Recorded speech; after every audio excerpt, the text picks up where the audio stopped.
Ma Mission TV, le miroir du monde. Mission Hydroquinone a vu un D6 à la tête d'un parti qui n'existe plus. Vous savez qu'il faut mettre un boyer pour 5 ans déranger. Donc c'est les accords qu'on a signés. Répétons le sous. Le président de la République, c'est un coach. Sauf qu'il y a un directeur de cabinet qui n'est pas un coach, il faut le mettre à la porte. Parce que IDPC, et c'est couffé déjà.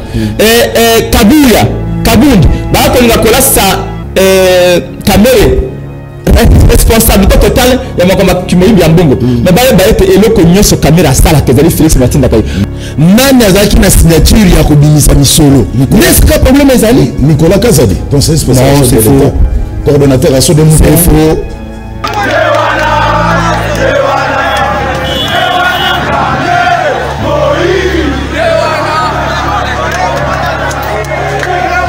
Il y a le colo et le bête bon relâcher Mike à ça n'est côté et comme c'est qu'il y a et comme il va manœuvre tu ne me comme malheureux bah avocat va ko sala mosala na bango mais biso ba politique to ko dénoncer quand même ba manœuvre bango ba avocat ba bien ba manœuvre dilatoire biso to bien ba manœuvre politique azo qualifié président de la République directeur de cabinet premier ministre azo qualifié bango d'irresponsable. Je crois que c'est quand même grave. C'est quand même grave, tout ça n'est pas moqué. Totika théâtre, nous connaissons tout ce qui se passe. Moi, je comprends plus nos frères, après 37 ans à CNDT, groupe Moba Batou, Bangi Kaba stationné Bango na CNDT. Or, avant le pouvoir, ce n'est plus pendant le pouvoir. Bon, et deux bandes de na CNDT. À cause ça, les locaux, à mon côté, que ça, que chef d'État à la au pouvoir. Quand il fait la distraction, pamba pamba.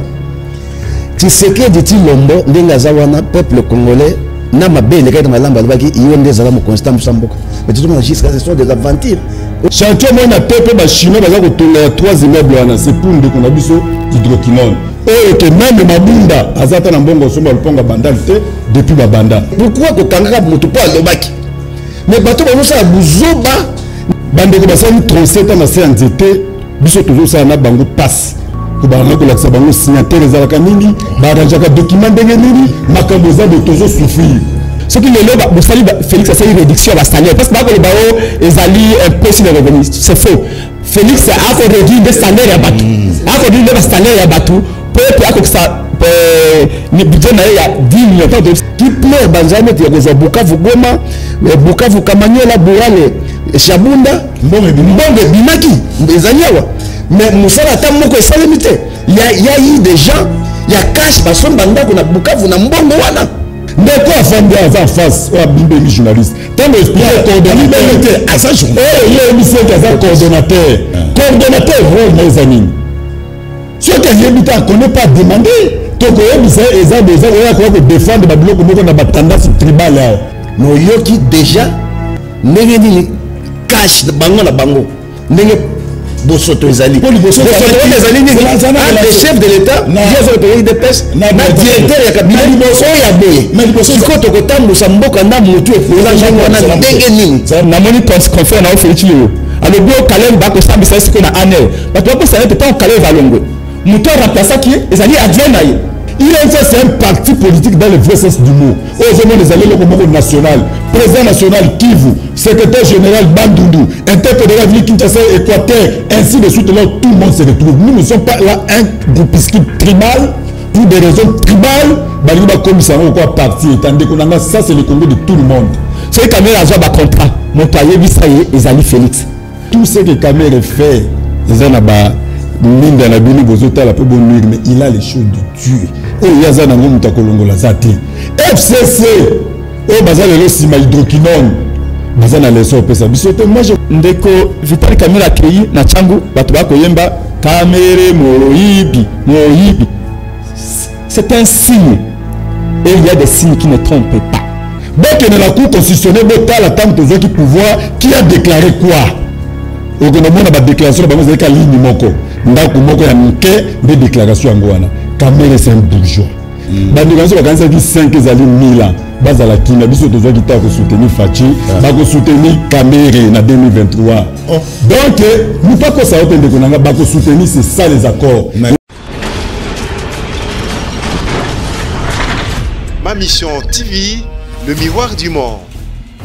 Nazana esengo ya koyeba ke boza ebele liboso ya baetano na bino ike batata bamama bandeko mbote bipai biso bozuli baku ya ko Olanda biso. C'est parti pour le 45 minutes ya direct. Nous sommes bel et bien en direct sur Canal Kin Télévision, na Canal Presse où ils ont émettre à la ville province de Kinshasa, capitale de la République démocratique du Congo. Merci Nabino, dans le 24 communes, il y a Kinshasa. Merci Nabino, dans le 26 provinces, il y a République démocratique du Congo. Merci na Brazzaville, merci na Cotonou, merci na Lomé, merci Nabino na Johannesburg, merci Nabino na Rabat, na Caire, partout besoin d'Abisso, na Bruxelles, na Paris, na Dubaï, na Bangkok, na États-Unis, na Canada, na Irlande, na Hollande. Merci de partout, na confiance au besoin na Canal Presse au Kanyima Solo, Awa, na Kinshasa. Na tant au Tobandi, soit télécommande na yo, boaka yango, parce que ailleurs en Saint-Instant, il n'y a absolument rien. Tikala Kaka na Canal Presse. Équipe technique au grand complet, comme d'habitude. Veamba Tamona ya Barumbo, Azanabiso Awa, Rodi Louadi, Azanabiso, Freddy Taki Dazali, Msimbi Amavinga Azali, sous la réalisation, il y a Serge Makoso, sous le moyo Mona Fibo, sous les Fibo, ça dit sous un lobby, na mania maignon, Fibo, sous les, oh, Renaissance Zabo Mené. Hein, sous les bienté, salut bienté. Sous les Mbote, Yom Tolala qui est la régie finale. Guy pour tous les grands maestros Mbote. Voilà l'équipe technique Oyo. Ils ont permis de biso pour bonne ambition à Bandako dans de très bonnes conditions. Tout ça bon vendredi. Dernier jour, donc, il y a Souka pour na Poso, pour na Canal Presse, Canal Presse de Zalaka, du lundi jusqu'au vendredi. Lélo, tout ça bon aujourd'hui, le 14. Hein. Le 14 va à la Saint-Valentin. Saint-Valentin, il y a la raga. Ouais, rouge et noir. Ah, ça passe. Saint-Valentin, il y a la raga à Freddy Takit. Bon, ça va, problème mes athées, mais bisous sur le Bampaka. Et ça pour la Barodi, Freddy, Coupard de la Zaten à Monier. Saut de mouton, ah, saut de mouton. Coupard de là. Ah, ça la rapide. Joël Pembele, au son de Bisso, depuis, quelque part, Joël Pembele. Voilà, quelques informations. Félix Antoine Chilombo Tshisekedi a visité du lobby Unikin, Mini Penzana, Homme, Oezabongo, réhabilité, travaux, il y a rénovation. Et c'est là qu'ils vont lancer par le ministre, il y a enseignement supérieur et universitaire, Thomas Lowaka, l'enseignant, les là qui vont lundi et l'équipe, Kassi, Félix Antoine Chilombo Tshisekedi du lobby Yemoko, tout à safari, basket, nassé, kepi na mutu donc yemora zalaki akena ikutala ndenge misala ya ko réhabiliter ba homme ya inikina ezoko ba avec impact na idéologie. Après wana Félix Antoine Tshilombo Tshisekedi abetaki tour na actualité du moment na ba son de mouton, so très mouton. Voilà, na ba son de mouton. Atambolaki partout na ba son de mouton oyo ba travaux ça vraiment na ralentissement makasi. Kasi tango bakomi na changu ekomaki yewana bon on a ba image na kati ya Canal Presse ya lelo. Alors Tunda Kasende, vice-premier ministre en charge il y a justice yepé à salaki tour na ba chanter à saute mouton, tout le monde maintenant bah député nationaux, tout le monde a reçu la tour n'a pas chanté. En tout cas, tant la tambola qui pour se rendre compte, il y a été avancement de travaux constat et pas tout la casse de ça qui bon amer et puis bah travaux ça quoi avancer tout la casse n'a pas qui que justice et que ça la musala na yango avec objectivité. UDPS lobby samedi 15 février na Katia stade de Martyr na Nzungu il y a ma famille pour la 38e anniversaire il y a parti cher il y a fait Etienne Tshisekedi wa Mulumba UDPSP ko profiter pour na fêter là il y a alternance. Est-ce que Félix Antoine Tshilombo Tshisekedi a la lobby na stade de Martyr? That is questions comme disent les Anglais to éviter tous on va le vérifier demain. Michael Mukebai Konso n'est pas libéré. Mais la lobby qui est commis le commis lobby est commis lobby kuna match zate. Donc Mike Mukebai Konso depuis lundi population qui t'a kende na prison centrale ya Makala na molonga ni nae mama cocotte bazo kende kuna mais tous comprendre était ambremé sur ça les makaka or cour constitutionnel et c'est kataki makam bon Mike Mukeba a son droit ko lalaka na prison te nenga sola na prison wana normalement fa bima mais qu'est-ce qui se passe que Mike Mukeba a ça ko bima kaka te tout ça qu'on comprendre te to éviter comment il va greffier oh juge muka teli mokolo toté oh bonabo on ne comprend plus rien to kobeta tsoto na etutu na kati ya émission ya lelo recensement yabawewa et ko banda bongo lundi eza bongo 45 jours pour na ko recenser tous les wewa au bazar na ville province ya Kinshasa et puis recensement wana il faut chaque wewa afuta 2500 francs na bandeli 2500 francs donc ba ko sabinoté gouverneur ya ville province ya Kinshasa lobby recensement wana 2500 francs. Il faut te quand même, il y a combien de wewa à travers la ville province ya Kinshasa. Pour que comme kaka au ye au pays na magasin au somi moto na yo wana na tongo komi wewa. Donc to yeba wewa na ba plaque immatriculation na bango c'est comme ça. Ils ont rendu on a dans un pays organisé dans une capitale bien organisée, on doit connaître le nombre de wewa. C'est tout à fait normal. Donc recensement ils sont banda lundi 45 jours chaque wewa il faut afuta 2500 francs. Tout ça na sangwa mawa.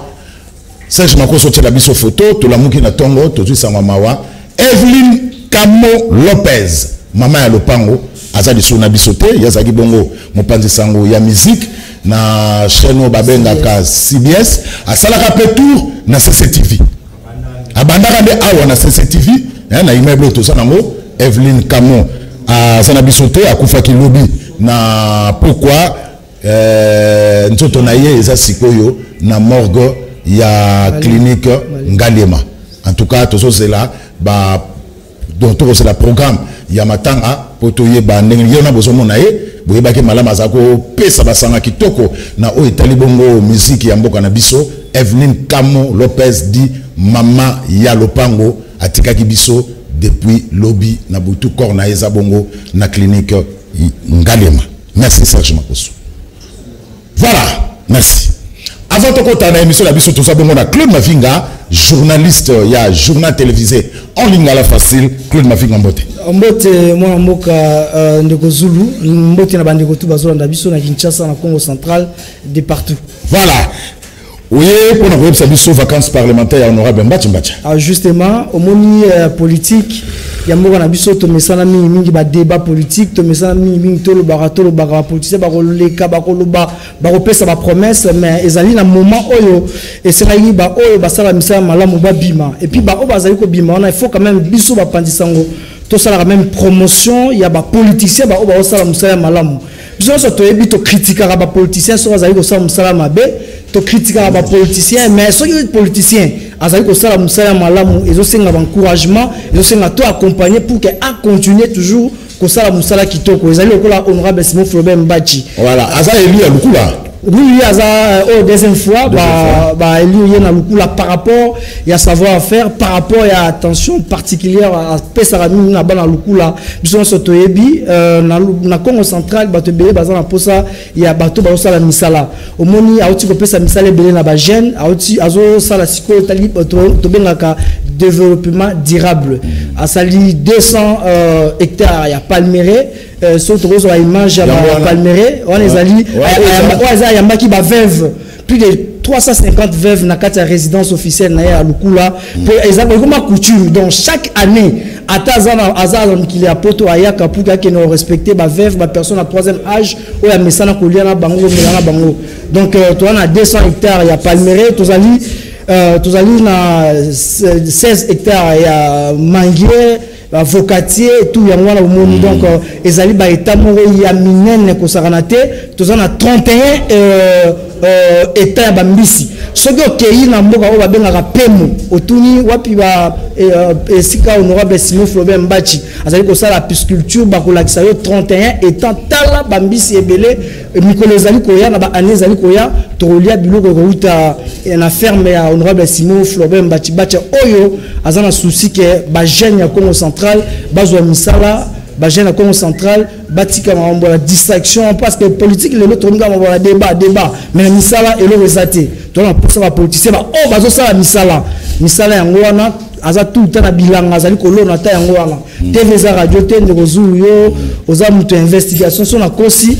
Voilà un député na tanga vacances parlementaires a quitté na base na lokula musale so mona na oleka ke na poto neto mona ba député mususu. Et il faut signaler que ba député belé pe ba kina ba vacances parlementaires bon ezate ba futa na ba bien té mais yé alobité muke on azana ngo alobina na olesa bana té na occupé ba otena kende parce que ça coutume à message ko liana ba koko to mona ki a remercier ki pe équipe ya campagne on va saluer campagne en 2018 azwa ki a comme député bino faut na récompenser bango on peut ça bango ba velep couple Simon Flobert Mbachibacha na maman Jackie parce que zali mes actions de grâce et puis ba ça inauguration ya autre ko tonga villa moko na kati ya zamba na ferme place bilanga ezali pour soka kei ata memi ba paya bala esika ya malamu akomi na nenge tozali komona lukula pe na résidence officielle pe ya maisusu o ezali ba notabilité ya lukula asolaki na bango surtout ebisa bolingo balingana batika ozala distrait na ba politicien oyo bazolinga ba kabola bazala ini balimbisa bandeko o bazali osala bango mabe aboyi bafingana te ndenge biso toleka pe na bitando yake toloba makambu oyo etali avancement ya province ya Congo central et non ko finga koloba mabe ya bato honorable Mbacha lobi Congo central kende liboso na posa ya kimia et continuer ko demeurer dans la province ya Congo central. Voilà ko mavinga le lobasuka message aux alango par rapport à Bililo Memel biso honorable Floribert Mbacha. Merci beaucoup na moniga ata ezali muke aux appels na minute na bien contrôlé le lobasuka na lobra ke Congo central ezali province ya ba Valère tozana posa bato ba continuer ko sambela pona bato o ba osala musala ya malamu omoni honorable Simon Flobert Mbacha azali patrimoine pour la Congo central puis national pourquoi pas il y a Afrique pas biso na Congo central tout le monde a un peu négligé mais oh yebi Simon Flobert Mbacha à l'époque tu as deux gouverneurs au bando la concurrence quand on parle de Moïse Katumbi tout le monde Simon Flobert Mbacha on mi balé za tête à tête mais le loba tu va bossa na trop biso ba congolais alors ba o bazo le ka bitando ike ko ba n'importe quoi batika ba mona honorable Mbacha azali mutu o biso ba ko Congo fallait to continuer toujours ko valoriser to continuer toujours ko boire qu'il va faire to encourager à continuer au salaire Moussala Makassi surtout pour la jeunesse à Congo central. Merci Claude Mavinga, c'est un confrère journaliste dans le journal télévisé en lingala facile. Alors chaque fois que vous avez une image il y a honorable Floribert Mbacha n'hésitez pas il y a quoi na Canal Presse pour lelo olingate Canal Presse ne mutekangi masolo. Merci Claude Mavinga. Merci beaucoup Ndekozulu. Alors tozonga na émission na biso tozabongo na ba bien ami Jean-Paul Kazamba indépendant proche du FCC Ndote. Gilles. Première participation dans Canal Presse. Première participation. Merci. Papi Okata, INC, Mbote. Mbote Mingi de Kozul. Merci pour l'invitation à Bino. Voilà. Prince Mpenge, Mbote. Mbote de Kozul. Merci beaucoup. Ozumi côté Prince Mpenge. Nanda Kubayo Kyote. Voilà. Alors. Merci de Gilles. Merci beaucoup pour l'invitation. Voilà.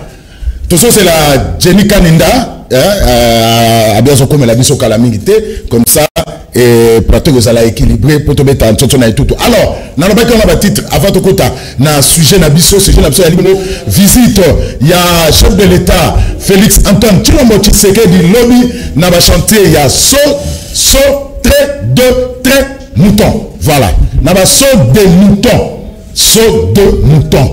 mouton té saute mouton et ça j'ai à ban d'être ba Congo loisir d'être maman falan wana so mouton saute mouton mais oh bazo tonga so très mouton voilà un tourbe ta tout mais to bana Prince Mpenge Maki Mukebai ba libérer karaté Prince Mpenge en 2 minutes 30 ni les ko le capon Maki Mukebai a retrouvé famille nae. Merci nako confirmer que Maki Mukebai Tino Ngonga Oto Koloba Azali Obe na prison ya Makala uta cour constitutionnel arandaki arenaye pour na kosenga libération immédiate ya Mike Mukebai député provincial ya la Muka na commune ya Lingwala depuis samedi ba avocat ba bandaki procédure vona ko Mike Abima mbongo tu basenga ki to pesaki to keyi lundi na population ebele abimité to keyi mardi abimité le mercredi to kiti sur abimité les l'autre moi jeudi non le l'autre vendredi plutôt vendredi jeudi to kende abimité le l'autre vendredi pour mi kolonyo na cause la kuna donc na mo bosa na ba jour dossier c'est le loi qui na cour constitutionnel et le ko aliboso zalaki batia mokoloto na mokanda ya cour constitutionnel pour même mokanda yango ba ya ko notifier ba magistrat ya cour d'appel pour cour d'appel de bimisaki arrêt avant du droit wana de mokanda ba manœuvre sama ki mingi pa bazuzi okomona moko juge ya cour constitutionnel atika ipane na ndako abula na ndako moko aye na ba 17h moko akangi téléphone donc ti quand même mokolo ya mardi non mercredi toi il soit quand même signature na ye dossier le kuna na cour constitutionnel et que comme na cour d'appel donc na moment to ko lo basikawa likambo na cour d'appel on a cour d'appeler yango c'est important bango nde bato azaki mokano batinda maki na makala parce que bato nemeli bango arrête to memeli omi kana bato bi cour ya likolo et le bete bo relâcher Mike asali na côté et comme sika yowana et comme ba manœuvre tinu mokoma lelo ba avocat ba ko sala mosala na bango mais biso ba politique to ko dénoncer quand même ba manœuvre bango ba avocat ba bango ba manœuvre dilatoire biso to ba manœuvre politique bo biti na nini ba ko kanga Mike alors bien à moment où mboka iko pela moto ce qui Mike abimi et que ça mo bulu ba msusu ba bio Mike azara monoko mola ya bomba kate donc nous dénonçons ba manœuvre que salama nous remercions également par la même occasion mobilisation à peuple congolais te remercier binopo depuis lundi bozo kende na makala massivement pour na kwamba Mike vous allez ba marche de ba prison pour na ba Mike abima mais vous avez la confiance to ko sala manso et te Mike abima même le président Martin Fayulu coordinateur la moka de famozito même na mboka Jean-Pierre Bemba bazali ko le bana Mike aza patient akobimane kaka lelo ba avocat ba kei kuna de la cour d'appel pour na ko luka lolengeli ni akozwa kozwa mokanda o etikali soki balongeka mbala mo na cour d'appel directement ba okende na makano donc soka bimi lelo te mokolo ya vendredi en tout cas lobby Mike akobima mais pona akende boko mais makala il faut une audience avant bima non kuna zalika ka ba kei ba notifier directeur à prison l'accepte directeur à prison mokano ya cour constitutionnelle pe lolengi ba notifier ngo ba donc là c'est payé na koyoka yo Mike Mukebai est libre mais ce ko po albima na lopango ya prison certains makala zo senga ba formalité administrative mais sikawa papa pour le coup après na ko tia mokoloto kozwa kaka signature ko poser likolo ya document et Mike pesa na ngona kati la big Mike pesa na ngona binani oui Mike pe ali basenga ki mosolo pesa maki donc ezali ba manœuvre oui ngala na expérience wana mwana mboka Pierre Jacques Chaloupa ba wana za ordonnance mais na mokolo za ordonnance na mokolo ko bimane basaka un mois donc ezali ba manœuvre pour na ko nyokola ko désarmer pour Mike mikonyo ce temps do okenda kuno mona alongi dans la chambre na akoza biso pembeni ya porte waka franchir ligne wana abima libanda donc nous savons qu'il y a un manœuvre dilatoire to ba information tout aux yeux ezali balobi Mike na moment oyo makambo ya ba saut de mouton makambo ba détournement ya mbongo oyo tout ça makambo ya bandenge Félix a réduit ba salaire ba fonctionnaire Mike soka bimi le la journaliste d'investigation de sa formation oui. Mike azali moto apolé akopaza sur makita alors botika no manqué bo sape moral naie donc yango ba ko sala olenge wana lolenge mope lobi bande ko bele ba bengi sur na téléphone babi presse penge na niko mayengeli babi soki Mike abimi bino ko remplacer na prison abi prochaine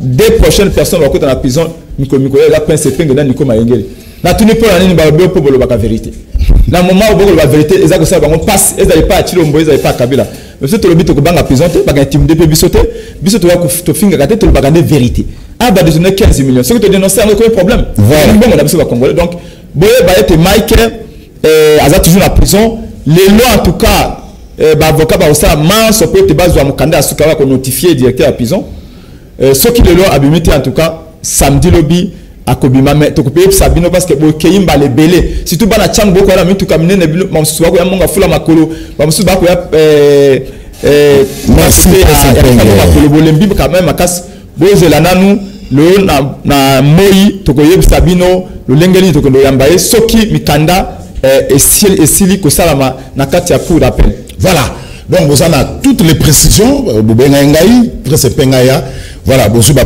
précision non ce qui les loté Mike Mukebai a commencé à la libérer lobby il reste seulement des petites formalités administratives donc Mike Mukebai présence dans la prison et ça qu'on certifie les sous-soutés parce que cour constitutionnelle à sa catégorie makam et ne peut pas John Lungila parce que na éviter de konanga yo zali journaliste on monoko ça musa kitoko il faut inviter le bio comme constitutionnaliste John Longila le kina top Congo le bio azali porte-parole et assemblée provinciale et puis il y a le bio na comme assemblée provinciale le bio arrêt à cour constitutionnel et bimiwana ezali pamba liboso à Godin Poyi mais nous disons John Longila ce qu'on comme porte-parole de l'église à Godin Poyi ça la ngoma ce qu'on a porte-parole ya église à Godin Poyi toi à Godin Poyi c'est votre droit mais koloba makambo ya ce qui est aux alingando, tikalangando, ceux aux alingando, tikalangando, journaliste, formation na aux alingando, c'est facile. Merci. Comme constitutionnaliste. Et quand il dit qu'il y a des erreurs scientifiques, ça veut dire quoi? Merci. Scientifique. Voilà. Le lungi la melite na tongo. Ayokio. Alors, papi okata. To banana yo na sénégalais ba téléspectateurs que Jenny Kanindaye Yowana, est-ce que vous avez été dans le Serge Makoso? Yowana, vous comprenez, saut des moutons. Ils ont un moutillage dans Félix Antoine Tshilombo Tshisekedi. De retour na Kouta Éthiopie, Aksalaki descente lobby na saut des moutons. La Jenny Kanina Yowana, Aksalaki descente na saut des moutons. Mais tant que vous commis na Tchangu et Indaki Mabe, papi okata maloba omboka yo, tant que vous commis Indaki na Tchangu, et ça la gueule. Oui, merci. Avant de répondre, on a pris éclaircissement dans la salle prison. Période de Chaloupa, il y a prison, on a Nazaraki. Chaloupa, il y a la grâce présidentielle. Les présidents prononcés, il y a aussi des procédures Tibogo mobile. Il y a qui manœuvre dilatoire, parce qu'il y a qui équipe, il y a qui Chaloupa. Et mon collègue au tribunal, le bagage qui a bimé, j'ai encore fait 48 heures pour remplir d'autres formalités. Alors, cour constitutionnelle, ils ont les collègues à Nyoso. Ceux qui déjà dans le lobby Mike Mukeba à Kobima, il y a que des manœuvres, ils ont des procédures judiciaires à Kobima Naikak. Parce que tout le monde devait voir un innocent à la liberté. Alors, à ce qui concerne ceux de moutons, moi je crois que vous avez des journalistes et investigation. Il a fallu Bobenga Nicolas Kazadi, le coordonnateur, il y a ceux de moutons. Oh. Qui est Nicolas Kazadi? Nicolas Kazadi, à part d'être l'ami personnel du chef de l'État, il est le conseiller spécial, il y a président de la République, au cadre de l'IDPS. Donc si vous l'invitez ici, il va vous donner tous les détails, il y a ceux de moutons. Mais quand même par rapport à Makambo Zoleka, Tomoni Hydroquinone, Azubate Belé, Amemi Bango Kunana Tchango, ainsi de suite, là où un parti veut se transformer. Hydroquinone, un monsieur qui met beaucoup de produits comme ça. Alors, Amemi Batou, un parti politique qui veut se transformer dans parti État, Totika Théâtre, nous connaissons tout ce qui se passe. Moi, je comprends plus mon frère, après 37 ans à CNZT, groupe Moko Batoubo, Bangi Kaba stationné Bango na CNZT. Or, avant le pouvoir, ce n'est plus pendant le pouvoir. Bon, aider Bandeko Balongo na CNZT. Moi, je croyais que Moukolona Hydroquinone, na lati ba casque comme ma batou, na chantier na ya TP, ndeko na prince afana na Kingabwa. Chantier moi na TP ba chinois ba ko tonga 3 immeubles na c'est pour ndeko na biso Hydroquinone. Oh, que même Mabunda, azata na mbongo somba luponga bandalité depuis Babanda. Alors, ndeko, oyebi bandeko basali 37 ans na CNZT biso toujours ça na bango passe ko bana ko lakisa bango signataire ezalaka nini baranjaka document ndenge nini makambo za de toujours souffrir ba yebe ta rôle directeur de cabinet un directeur de cabinet là pour faire la volonté de son chef mukolo moko te directeur de cabinet qui kuta na ndako avec l'initiative mususu. Alors quand ils expriment leur ignorance partout, ça nous donne encore mot de tête parce que alliance nous sommes obligés de garder. Le pas de Salomon a révolu. Alors, ceux de moutons, nous sommes toujours qui chance aux étrangers. Je dis tant, tu as dit que construction nous sommes dans chantier. Ils ont la caca na mbilinga. Attends, le lot sont bani ko tonga chantier. Ko sa bana boko takuna te po bantu bezali, babiloko ezali et kukwela yo. Tolanda qui vice premier ministre budget.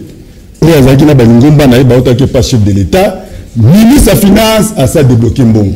Ba rassurer biso ba lobby na mois 30 juin to toko fêter na ba saut de moto. C'est la troisième promesse hein. Problème mais c'est le 30 jours quitté.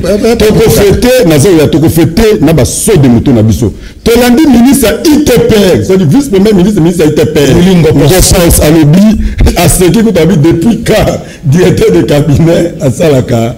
Merci papa. Alors non, yoka de konangai.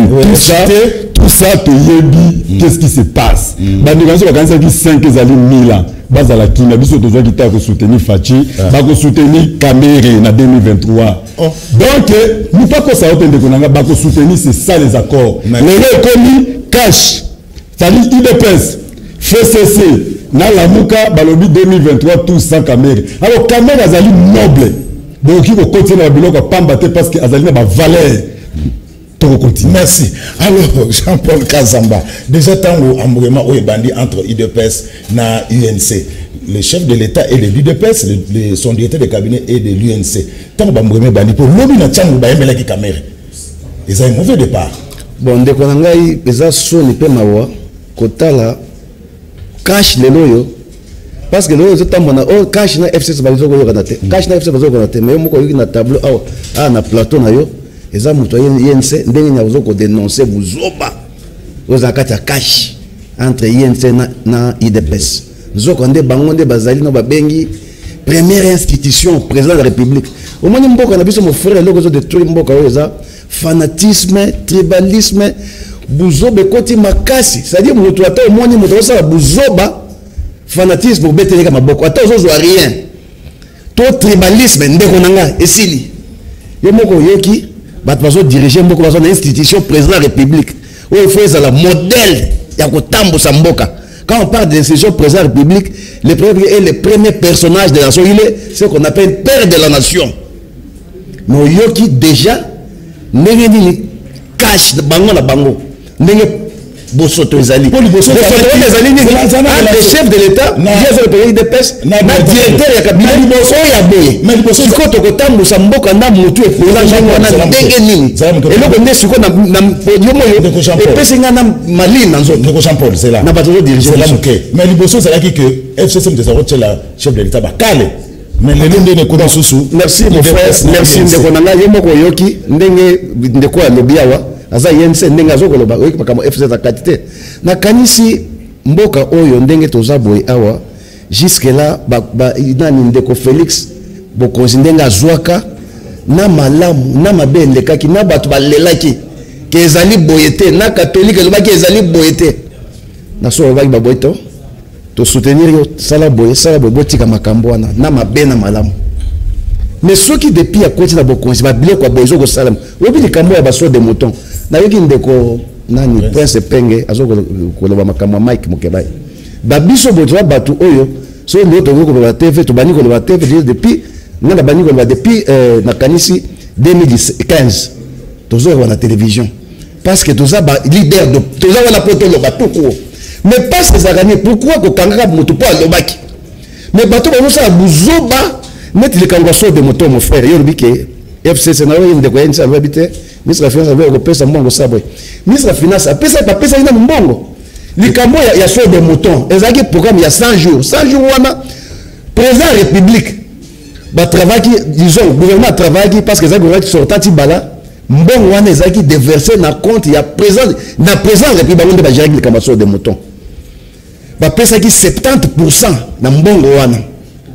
Et puis, ils allaient payer la source de moutons parce que c'est-à-dire qu'il y a eu des millions où il y a beaucoup de carbone. Et ça, la source de moutons, et ça, même à niveau, j'ai eu des contacts avec certains communicateurs coquis. Il y a Sid Kivu qui plaît, Banzanet, il y a Bukavu Goma, Bukavu Kamanyola, Bourale, Chabunda, Mbonge Bimaki, les Anyawa. Mais Moussala Tamoko est sans limité. Il y a eu des gens, il y a Cash, Basson Banda, qu'on a Bukavu, on a Mbongo Wana. Si comme beaucoup de temps mon ango ndenge nini mon frère tolo bato parce que le comme merci cité na 30 secondes et comme non ababa bana banquette or dans le pays normal dans l'état normal il comme exemple comme bato musu balinga bazala il y aurait eu des suspensions en cascade il y aurait eu des arrêts des arrestations par des conservateurs bakaina bato ndenge wana l'état pour raison d'enquête mais parce que distrait bato que bazo na banquette bambonga million bongi ndeko ya finance bazoko sisaka pour sauter yo moko yida buzo bezo la kata mako na mbongo ni naki 70%. Mais quand on a tiré le terrain de la monnaie et non quoi salamité. Soit de beauté salamité banza ne voit bien qui vous beaucoup de salamité. Batte moi j'ai des amis que bateau na cache va soit banda ko na mbongo wala. Attends mais pourquoi on continue à buzo ba ya bon. Merci Jean-Paul Kassamba, merci. Faut que tu pèse que la monnaie malengate et bon to baksa sou mususu to baksa sou mususu merci on a eu blocage pour balingi ba kodie ko yiba merci muto le ko Kalinda Mama so de muto photo na coordonnateur un conseiller chef de l'État Nicolas Kazati Dixit Papi Okata. Merci beaucoup ndeko pour na invitation, merci na bandeko bazolanda biso et le ko liboso le ko ndeko Prince Penga lobaki Mike Mukebai place na ye na prison te. Effectivement place à Mukebai eza na prison te eza na assemblée provinciale. Tous en abosenga na ekuna et maloba na yeza pena mutuya pona ba kinois pe ba congolais donc et c'est mon avis aux la penza comme on a libre tout débattre ndenge to mais ça na pona ko éclairer opinion na kokota na ba considération mususu wana te et na o etali sot mouton ngana banza il faut to sunga Congo il faut to sunga Congo parce que bosenga ya peuple eza munene. Le roi ka Bible le bakango elangeza monene kasi pasali baza moke bato baza na bolingo ya Congo lelo baza moke baza ya ko compter du bout des doigts o baza na bolingo ya Congo pe bolingo ya congolais parce que kolinga Congo eza bien mais il faut mingi kolinga congolais parce que bato balingi Congo parce que Congo eza na nkita bato balingi Congo pour Congo eza na misolo oyo eza na kati ya mabenga leta. Mais Congolais balingi était. Ça je crois qu'autour de cette table tous nous mettons d'accord. Alors, l'Ikambouya gestion et l'Ikambouya saut mouton. Na banda eux je posé problème le lot l'Ikambouya supervision à Misalate. Nous devons nous mettre d'accord. Eux je posé problème le lot l'Ikambouya utilisation ya misolo. Nani a ordonné misolo et bima. Misolo esali musala nini nani azaki na signature ya kobimisa misolo n'est-ce que problème ezali Nicolas Kazadi ton spécial c'est faux coordonnateur à so de c'est faux tous aba journaliste toyebi ngana azaki na ministère ya ITPR week-end passé et masingi bango il faut ba permettre que biso ba panzisango to visiter bisika parce que ba lobby ba matériel ya saut de mouton. Il y a UPN, il y a Pont Kassavubu, il y a Ikalpitus. Now il y a Nini, il y a Kimbuta, ils ont déjà commandé. En tant que Kimbuta, ils ont déjà commandé. Ils sont à dépôt. Maintenant, ils sont en Afrique du Sud. Il faut permettre que les journalistes tout le monde à Yango. Donc, ils ont posé problème. Ils ont tenani à diriger Misala. Le problème est que c'est posé, ils ont mis solo à Congo, Ebimi. Nani a une signature. Nani a ordonné Misolo Bima, Ebimi et Kewapi. C'est ça le problème. Toko flou ba congolais te papa eza na adage moko tolobaka na bakoko na biso mai ningana ka pamba te so mon mai ningani loba eloko kwei to pe o eza na se eningani donc toza na posa ke lokola mokonza mboka lobi justice ekota na likambo yango justice eko déterminer il ne faut pas to ramener makambo nyonso na niveau ya parti politique le débat public na mboka na biso ba dénaturer yango on se rend compte que biso yo toza considéré comme élite ya mboka to pe bato bakendaki classe pona kosunga mboka tozo sunga mboka te. Le vrai débat tozo poser en côté. Le vrai débat aujourd'hui ezali le social de la population congolaise. Parce que vous avez des partis oyo baza philosophiquement baza na makanissimoko mais sur le terrain hôtel et saleli on dirait musuba yaki on a rapport tia ebele na ba poche na bango. Oyo slogan bazo pesa na UDPS ya peuple d'abord. Et donc, comme en réalité, c'est à cause de certains individus. Et ça, au coup de parti politique, on les défend. Et lorsque lorsqu'un parti politique se lève pour dire non à ça, on va qualifier de parti État. Donc, tout le monde a un système, il y a un lobby. PPRD a un pouvoir. Boso Tozo Salama, Bobokangi Maboko. Vous dites que c'est un parti politique, on est à l'Ibisoté. Non.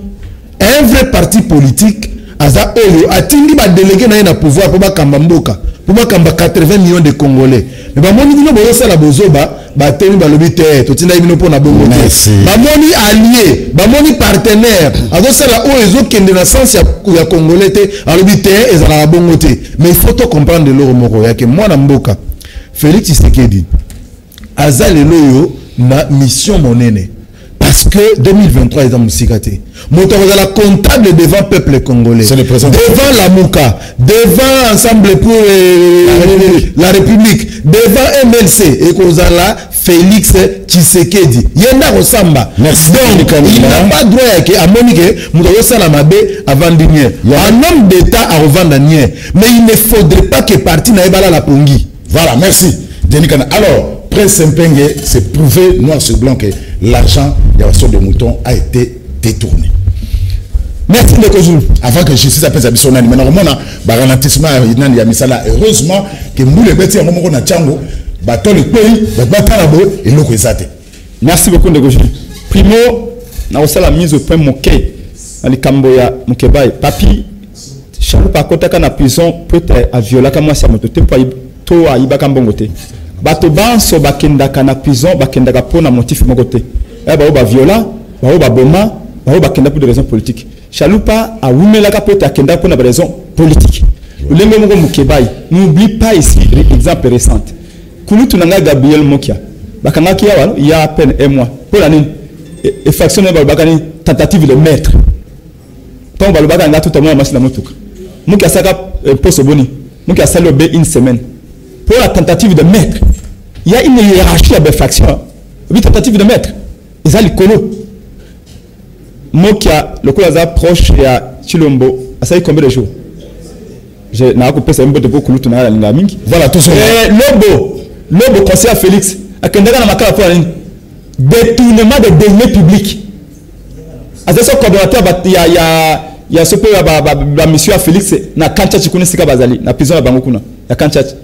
Lobo a salé 2 semaines pour la infraction il y a détournement de deniers publics infraction à l'écolo mais Michael Kebaï c'est comparaison Michael Kebaï Michael Kebaï comme dans la Kababi soit disant injure public les alignes il y a 7 inatés Michael Kebaï c'est combien 5 mois voilà tout le monde tentative de mettre pour le détournement de deniers publics ça 2 semaines Mike pour la soit des injures publics a sali 5 mois merci pour ce point oh les cascope Mike ezali pour na gonyo collecteur la information que ezali quand chat na kinga kadine bengete bonyo kolale sous boutique mamu merci alors la information de mutu parce que tout ça ba image ndeko non mais na yebi que yo za journaliste ba to balinga mingi na kamwe pour la première fois na moni ndeko zula bangi na télévision na bangi na on peut collecter sa image et ça libre ya yo le bas ça la bref na proposer ba image ça la bref ndeko na ngai ba image ngai place penge descendant le monde on a kenda na changu na kenda kana lukunga bana kisasa bamimaka na wapika mais ndeko Vital Kamera kei na changu batu bako yemba kamere moyibi c'est un signe et il y a des signes qui ne trompent pas po yoko banga ngo benga na koloba yango te yoko changa tena zo yango nazo comme moko tane le côté oko banga ngo de kozulu non mais pese ba ko le bango yunu mtoza ba ko le bango attaque sika to ki ba servir de renseignement ba ba ngo kanga pese penge na ko banga tena okimate ba ya ko kanga to songa na sob moto na kala obi ke ya le comment je fais une analyse comparative rapidement après Sango ya Bechab sous Kabila ba détourna 32 millions à SNEL ba tikali ko yemba la Bechab bongo te 32 millions ça dit c'est le double de 15 millions bah comme Barcelone ba la mukakate mais aveniment tant mon le Martin Fayulu na pouvoir en 2018 et réveiller la mémoire le maman ko pika matembele akomo la émission Canal Presse maman ko pika makana wenze ako tuna la ndako Canal Presse bandi omoni ça dit que comment ba presse penge to bundi na bino ba Mike Mukebai te réveiller conscience peut-être cognitive la population ba la ndela makamunoso tant omoni que Félix na Kamere ba kitilebi Félix a commencé à yembele Fati Béton. Ma compagne a yembele la directeur de cabinet Kamere Moyibi. Et avec des centaines de milliers de gens. Ce sont des signes. Ça doit interpeller tout le monde. Y compris moi-même, Prince Penge. Que l'objet ce qu'il y a peuple. L'objet ce qu'il y a une sale affaire. Peuple n'a pas yebi. À se laisser sous fierté. Conclusion. Nous ne pas parler de l'Obam. Directeur de cabinet, il y a Félix. À quoi ça, les Cambo Félix a évité. na so caméra sala ka Félix Ayobiango ndai na zaka directeur cabinet mwana mboka Pierre Jacques Chalupa na compagnie munene nyoso signature na kotia ezali Chalupa na banda ko yebsangai so caméra signa ba ko so caméra zo ba contrat moto ayebisa ye ezali Félix ce qui lobi ba yembela ki caméra moyibi na Tchangu c'est que ba yembela ki pe Félix moyibi na Tchangu c'est exactement pareil ce qui dépasse il dépasse ma belle comme ça enfin là il dépasse parce que il dépasse et c'est couffé déjà et Kabundi ba ko nga kola sa caméra responsabilité totale ya makoma kimoyibi ya mbongo mais ba ete eloko nyoso caméra sala que zali Félix Matinda kai même bangomba kenda ko besa na Rwanda zali Félix Mutayebisa donc conclusion de konanga merci on a le babo to lingi enquête ya solo salama yebsanga ibabi 100 jours Félix est en akenda de changer ndeko zu il faut que rappeler yango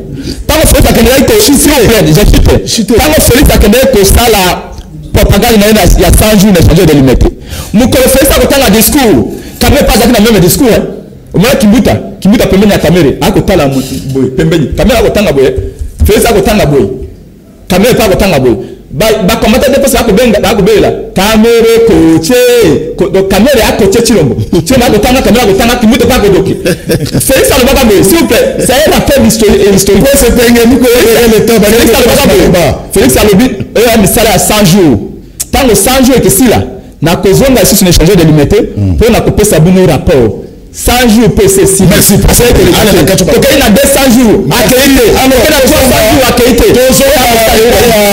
réalisation pour la relaxation pour ça prendre que tous on a gardé les images l'état Mbia Bomisamo visite ya chef de l'état Lobina sur des moutons ya Tchango Serge Makoso Tokei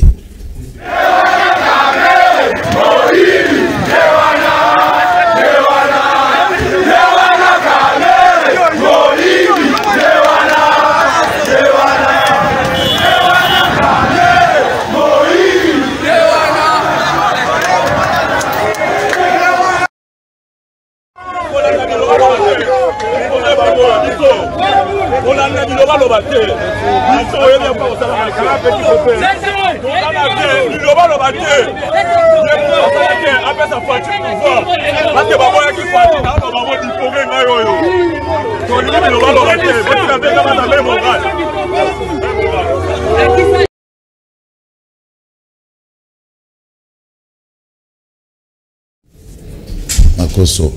Voilà. Jean-Paul Kazamana annonce mon papier au Kata. Côté Moussous Bazo Yemba, côté Moussous Bazo contre la caméra, confusion est comme totale. Ndeko nanga na kanisi za ba distraction o bazo sala. Na mboko to yekoli. Un directeur de cabinet za staff technique ya chef d'État, za simple exécutant administratif ya chef de l'État. A cause ça les loko ta moko te que ça que chef d'État za la au courant. Quand il fait ba distraction pamba.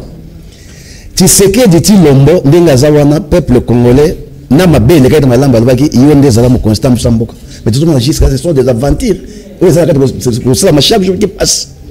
Ndeko benga wuti ko lobaka awake bakangi mutu bakangi conseiller na yé na tongo pour na détournement à 2 millions de dollars. Yeko dans le vidéo c'est même bakangi na tongo na poko ba libérer. Comment il commence à y a sort de moutons et ça quand sort de moutons tu as même na Badivoire Bukavu détourné ça en vrac. Ce sont des millions qui ont été détournés.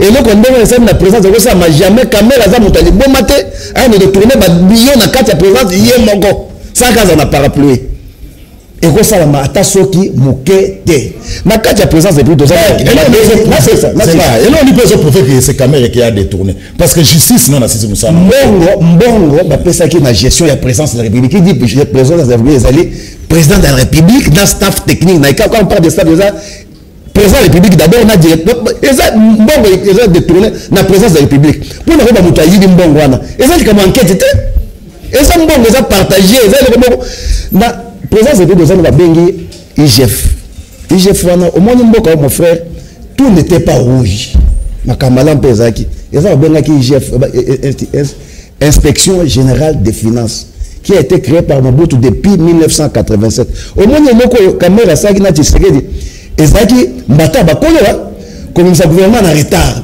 pardon non donc na soko chité conseil ça gouvernement au moins présence de la République assemblée nationale est contrôlée Assemblée nationale pour la contrôle du gouvernement. Il y a ça qui va distraire le peuple pendant tout ce temps le gouvernement pour contrôler les alatés.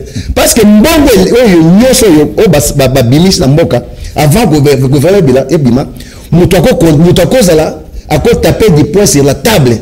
Solution mona eza Félix Tshilombo.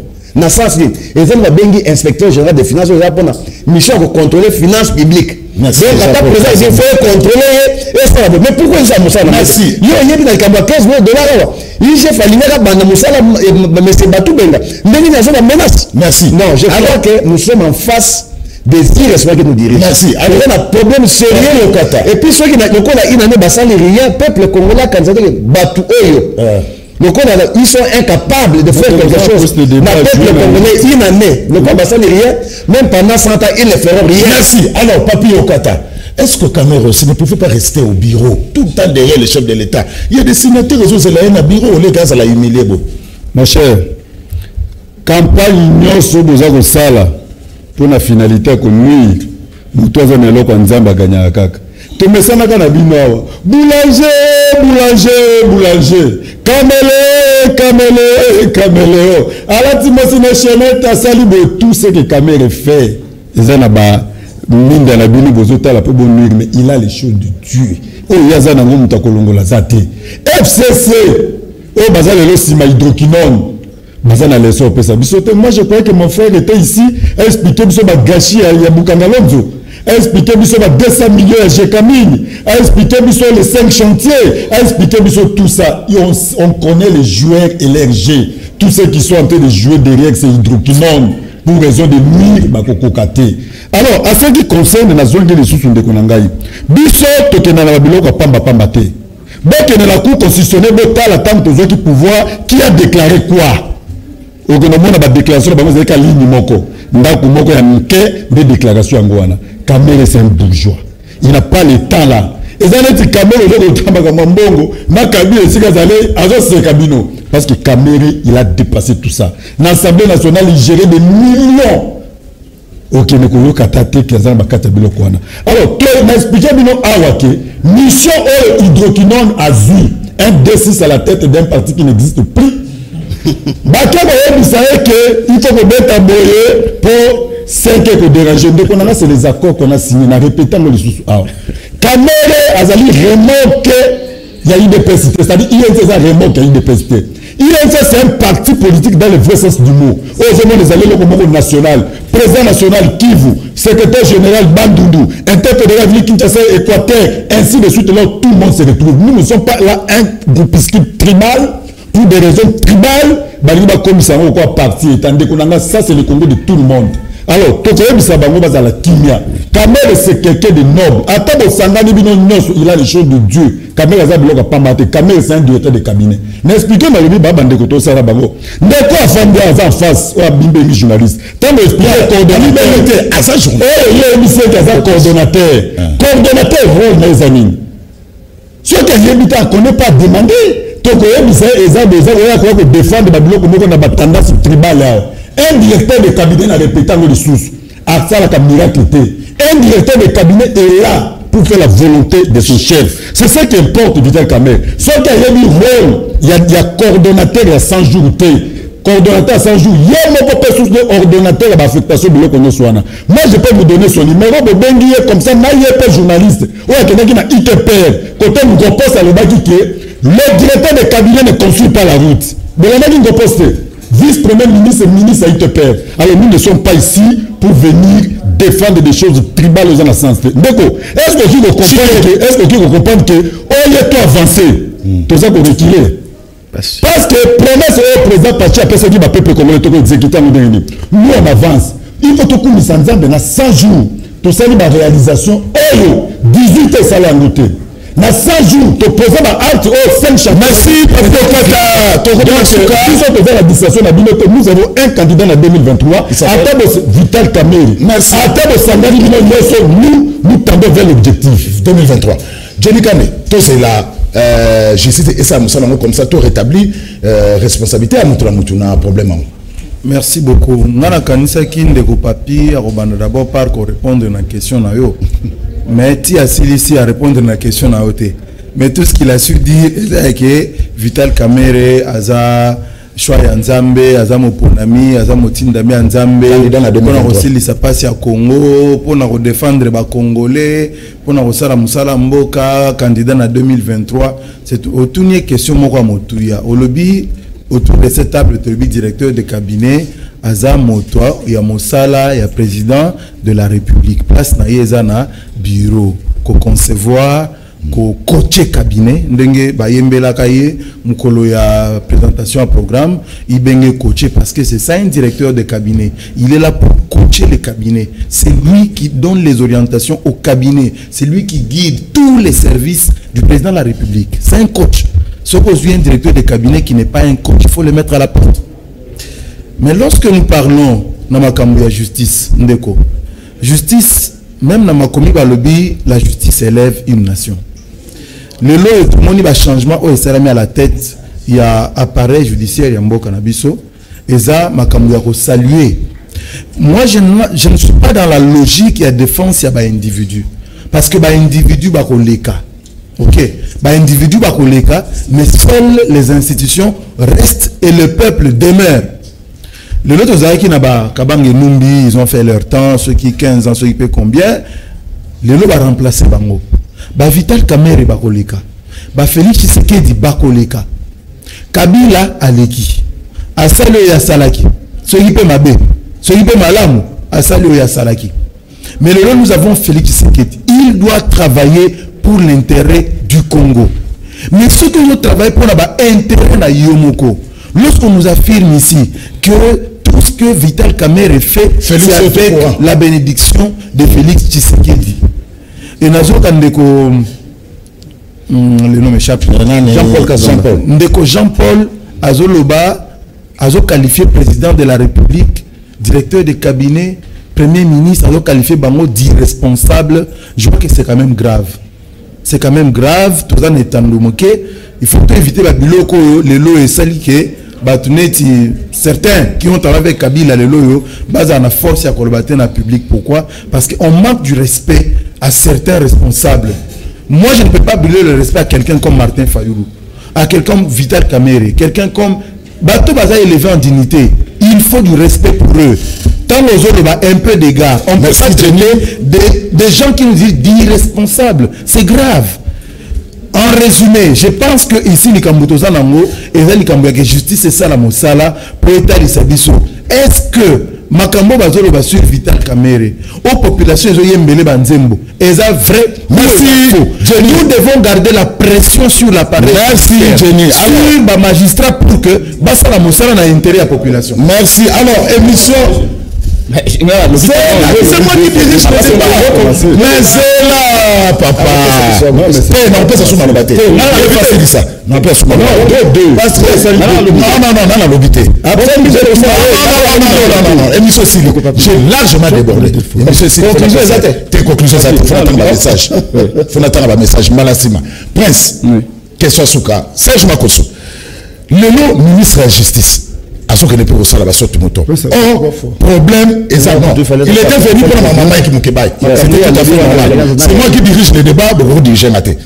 Pour le ministre de la Justice, à ce qu'il y a descente.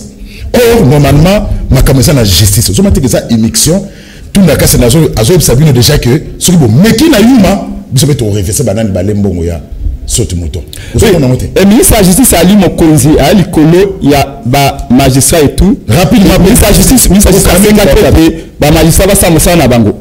Mais tout quand même, il y a quelqu'un d'intérêt, peut-être la confiance dans la magistrat, ou ceux qui va s'y enquête, va causer un peu manipuler, tout va causer cagnac, il y a un question d'intérêt. Là, pour Nangaïbo, ce qu'a l'inga supervisé ma cambo, c'est le problème. Là, on a une collaboration indéco. 30 secondes pour ajouter peu. Ce qui m'a camboana est bien de toute façon azali présumé à quoi bandena ko prouver que ma kabambonga aliaki yemo tout aliaki na Félix tout aliaki na banane ce qui est sûr c'est que tant que l'initiative m'a camboa 100 jours gouvernement zakina noté Donc nous c'est pendant que ça matin à Sanjo Zaki entre Félix et Nakameli. Ce qui mène à des projet non c'est pas la vente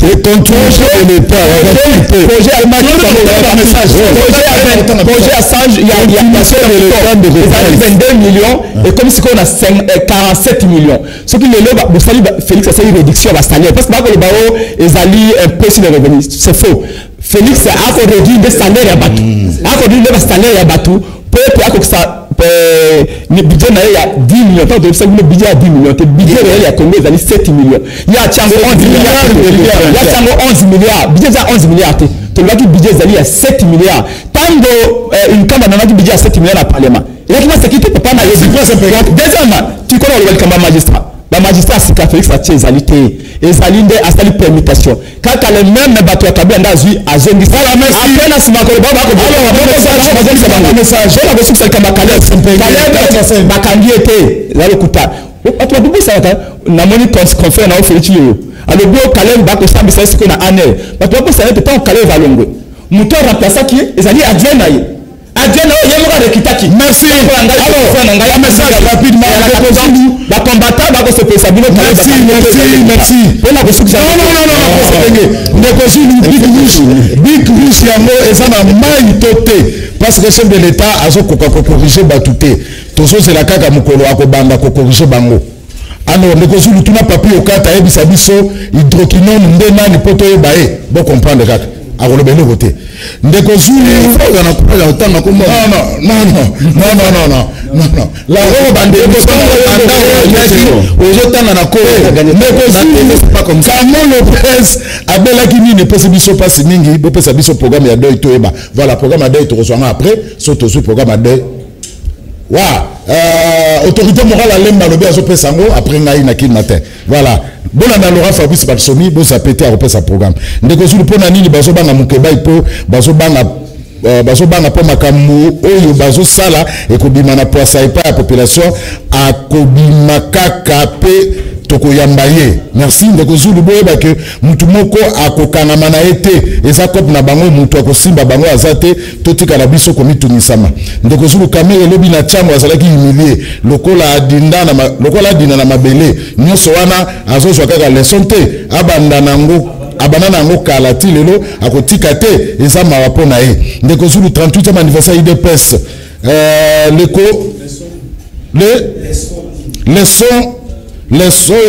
leson nini ya malamu oyo bamemeli na mboka batika kodise biso ndeko zulu fati azongisaki mbongo kaka une fois Fati azongisaki mbongo kaka une fois ezalaki mpona kodise biso bayebi ke bazoyiba bango nyonso ndeko lutumba pa bazo déranger ba téléspectateurs taku tobungisi nga na programme bravo empenge lelo bakomi kopesa yo raison omoni lelo ndenge bakomi koboma na bango moko bakoliana pona intérêt na bango ndeko zulu fati ayeba ke adversaire na ye ya makasi ya liboso 2023 eza Kamere azala président ndeko zulu fati na Kamere lobi bakorande bacompte na population na ndenge bakomisi Congo cop na bango le temps c'est le temps la télévision Papi Okata merci Jean-Paul merci Jenny Kanina merci prochainement tokutana merci Presse Mpenge merci Nabino ndebo sadake belé akolanda biso tango ekoki merci de partout rediffusion 21h30 bonne adapté émission na YouTube et puis programme sous sur Canal Presse lobby samedi na dimanche ezala raté retrouver chaque Kalonji lundi mardi mercredi ndeko zulu jeudi na vendredi ya Feli Misoli na bichi mobile na bancho talibiso butika malam. Ma mission TV, le miroir du monde.